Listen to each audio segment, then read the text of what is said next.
Welcome! My name is Colleen Tauke and I'm the sewing specialist here at Fons & Porter. In this Quilting Quickly tutorial, I'm going to show you how to put together the pieces in the quilt called Devoted. If you'd like to purchase our pattern, please visit our website. We're going to be using a collection of 2.5-inch pre-cut strips, and we're going to be adding in 3 fabrics. We've got this accent of bright red, which you can see in the quilt behind me, in little arcs.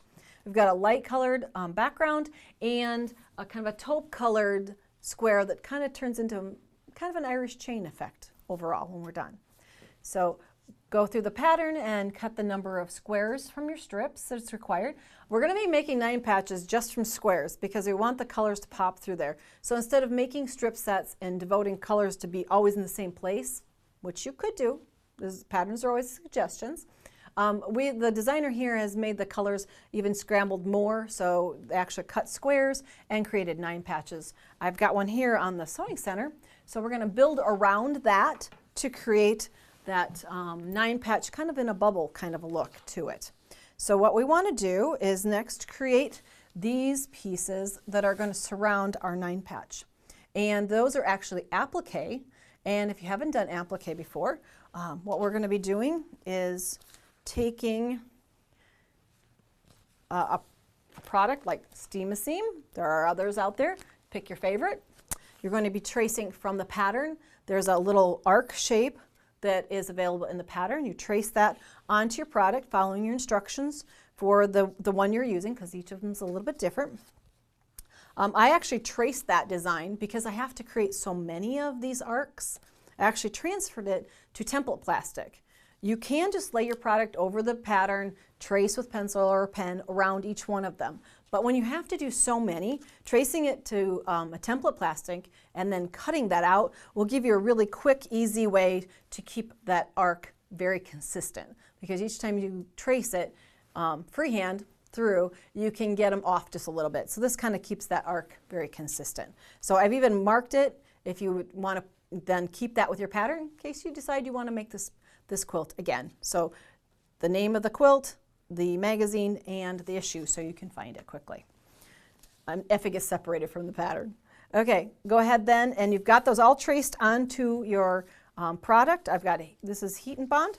When you get that point and trace all of them out, you kind of bubble cut them, which means leave a 1/4 inch approximately, kind of an outline like this so that there's a little bit of product beyond the traced line. And then you're going to take, this product actually has paper on 2 sides. We're going to take away the paper on one side. The back is tacky, that I can lay this, position it on my red fabric. And it can be repositioned if you happen to get a wrinkle or something in it, or you decide that you want to fit more of them on. But you can just tack that or lay it in place, and it holds until you get it to your iron. It's called Steam-A-Seam, so just a tad bit of steam puts it in place. And this is your chance then to cut that out perfectly. It's always that last cut as you trim to make that nice smooth seam and cut all the way along those curves. Now if you're going to be doing a quilt like this, you probably want to trace all of the pieces, sit down, fuse them all, and then sit down and cut all of them at once. It's the most efficient use of your time.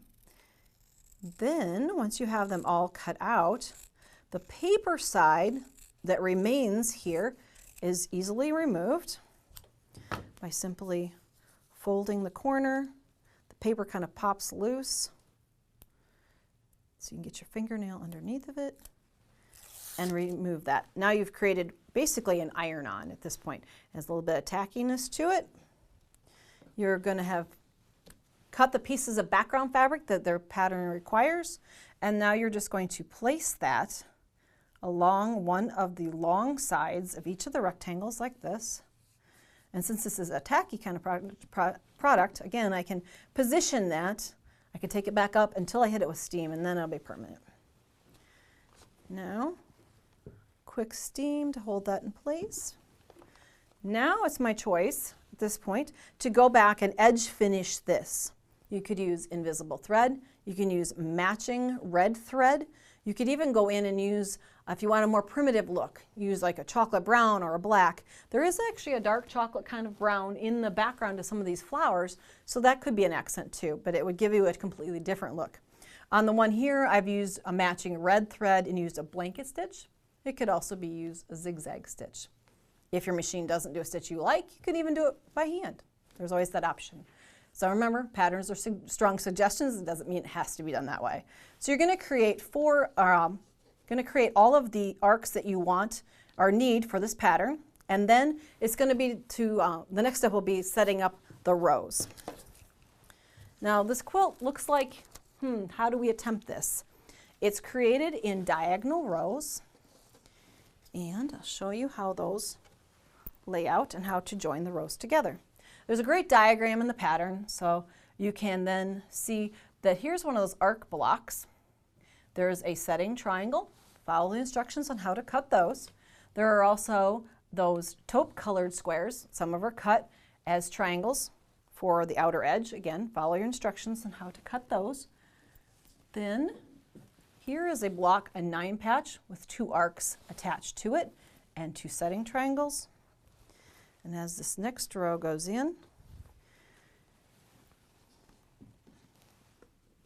gotta make sure the arcs go toward the 9 patches. You'll start to see the top corner of the quilt develop. Get that out. Like this. And then you would join those diagonal rows to create your quilt top. You've got points to match, because these kind of set in between this space, so your arcs here for your circles that go around the 9 patch. Perfectly ready to go together. If you'd like to see more of our video tutorials, please visit our website. Have fun creating this quilt pattern. Thanks for joining me.